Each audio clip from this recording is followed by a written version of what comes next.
Today I want to share with you some thoughts about online piracy and anti-piracy strategies.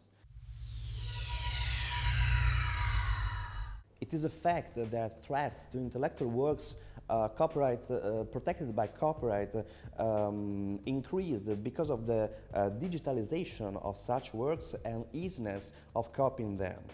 Internet and faster speed of connection played a key role into digital piracy. Napster seems ages ago. Then many peer-to-peer softwares followed one another. I'm thinking about Winamax, LimeWire, Kazaa, and so on.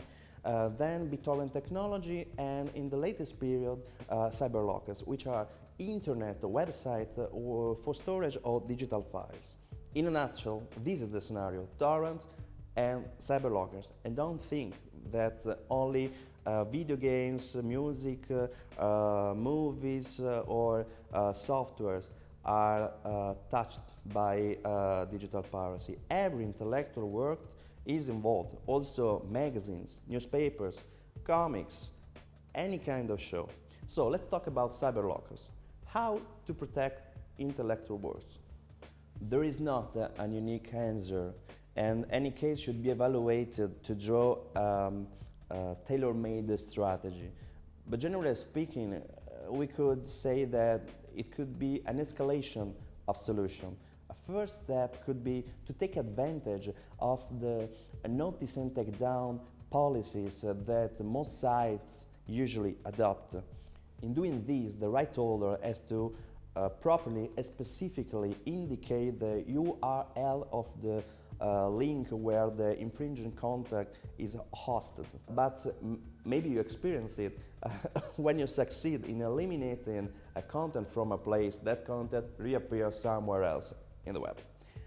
That's a problem, but it is hard to go over it, because the law basically provides that internet service providers, in our case cyberlockers, are not obliged to monitor information they transmit or store. The strategy, therefore, implies that the right holder has to constantly monitor their intellectual works and the possible infringing contexts over the web. And the further step could be the lawsuits, civil and criminal. Let's talk about criminal. Criminal lawsuits and criminal investigation may be slow, but they reach remarkable goals. Let's think about the Pirate Bay case or the BT Junkie case. In those cases, the order issued by the court was addressed to internet access providers, which had to prevent the access to specific websites. So, as a result, some websites, for instance, BT Junkie or Pirate Bay, were not accessible by the Italian audience. That's a result somehow. Another step could be the civil lawsuits. Civil lawsuits could be installed to recover damages, and criminal proceeding results could ease the civil lawsuits. The same goals could be achieved also through civil injunctions, but in our experience, criminal measures are stronger. A civil lawsuit could be installed basically to recover damages. In doing this, we should pay attention, the right holder should pay attention to the counterparty, because counterparty in this case usually hides behind the nickname, and behind the nickname you could find, for instance, a boy with no money or goods to attach. When a right holder chooses how to protect its intellectual works, many aspects should be taken into account.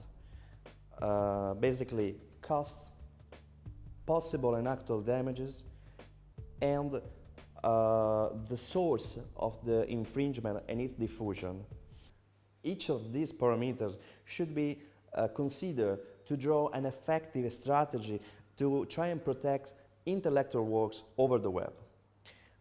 Digital piracy relative to companies, to business company, is different, and also remedies and strategy to face digital business piracy are different, and usually civil remedies are effective.